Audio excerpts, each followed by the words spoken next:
Welcome back everyone, it's Haz here, and today we'll talk about leveling in early game Dragon Quest monsters, the Dark Prince, more specifically in the demo for those who are just preparing their monsters that they would like to carry over into the full game when it launches. And yes, while I know levels or traits do get reset and they do not carry over, leveling is still the prerequisite to synthesizing some of the more complex monsters available in the demo that can take many hours of getting your new monsters to level 10. For more Dragon Quest monsters, guys, check out the rest of the channel as I have a lot of them, and I will also cover the full game as much as possible. But for now, let's get into this, shall we? First of all, the most important advice I have for leveling is to progress the story to the very end. This is certainly the fastest way in the demo, and I suspect will be the same in the full game, as simply by reaching the end or later chapters, you will have the most options available to you to level up your monsters by unlocking high-level zones, monsters that give you a lot of experience, or other dungeons and bosses that are best for this purpose.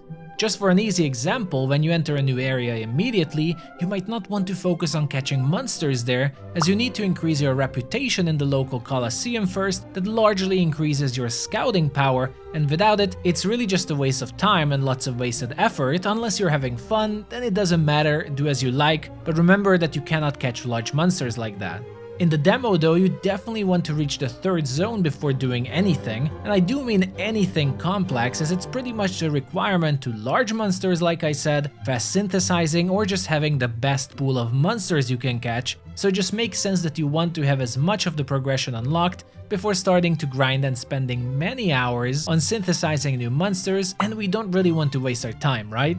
The first time you reach the end of the demo, you will likely not have any powerful monsters trained or complex combinations that would be able to fight the zone bosses, so that's definitely not an option for the first time. So what to do instead? You might already know the dear Bongo Drongos for many of my videos. They're definitely the stars of the demo for many reasons, and not just to help us synthesize large monsters, but I also found from all the monsters and fights you can have here that Bongo Drongos might be the best to level up your first monsters until they are strong enough and ready to fight bosses. When you fight Bongo Drongos, on average you usually meet 3 of them in a fight that gives you around 200 experience per battle, which is some of the best results you can get in the demo. And if you're lucky to get 3 or even 4 Bongo Drongos, this number gets even higher and can give you really nice results and fast leveling. Aside from the experience, I also like Bongo Drongos because they aren't as dangerous as other monsters, and I found that I can keep fighting them on and on without having to heal or replenish my monsters. Or at least until you get a first party strong enough that you just one-shot all of them with area effect magic, which should be your goal for leveling if you want to take the least amount of time fighting.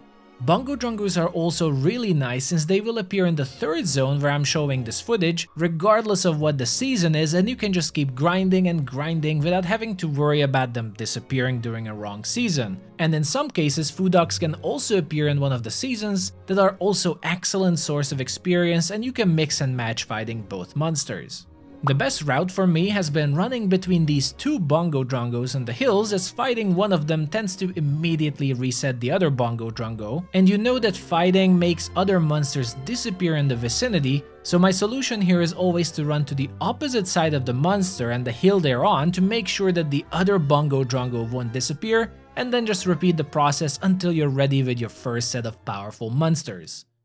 When you first level monsters, I recommend focusing on magical monsters, as not only they are better at the start to fight bosses, but it's also a lot easier and faster to synthesize them, and you don't have to worry much about getting the perfect traits and skill trees for them, so it's just overall faster than with physical monsters. Your goal in the demo for fast leveling should be to be able to beat any of the large zone boss monsters and as quickly as possible, as once you reach this stage that you can fight them, they are by far the fastest way to level up, and as a result, synthesize more monsters and train an even more powerful team. With my set of fairly beginner magical monsters, I've already posted a video, and you can see they easily and reliably one-turn defeat even the third zone dragon, and they aren't even close to being perfectly synthesized or being awesome magical monsters, so as you can see, it's more than possible and even quite easy to get to this point. So once you're able to defeat the large monsters, each of the fights will give you from around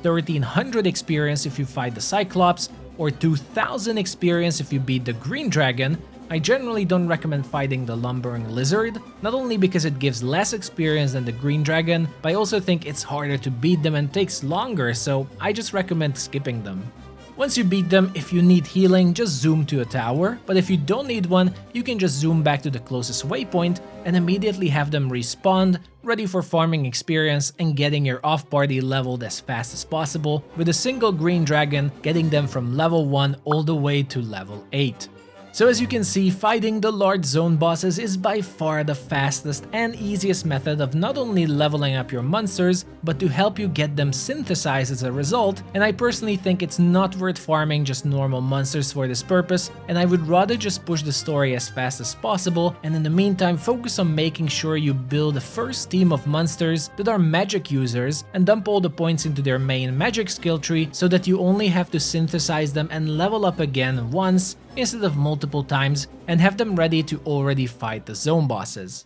But that's it for this quick leveling guide for early game Dragon Quest monsters, and more specifically the demo, since we don't know if the early zones will look different or if anything changes about this in the full game, but I'm fairly confident that not much will change, and this is pretty much going to be the go-to method to get some more powerful monsters fast in your party, and let's be honest, who can resist challenging and fighting these large bosses? As I certainly can't. Thank you all for the support for my Dragon Quest content, I really appreciate you all, hope it's helpful, thank you for watching, and if you'd like to see more Dragon Quest, definitely make sure to like and subscribe as it matters more than you think. But for now, take care, enjoy the rest of your day, and I'll see you all the next time.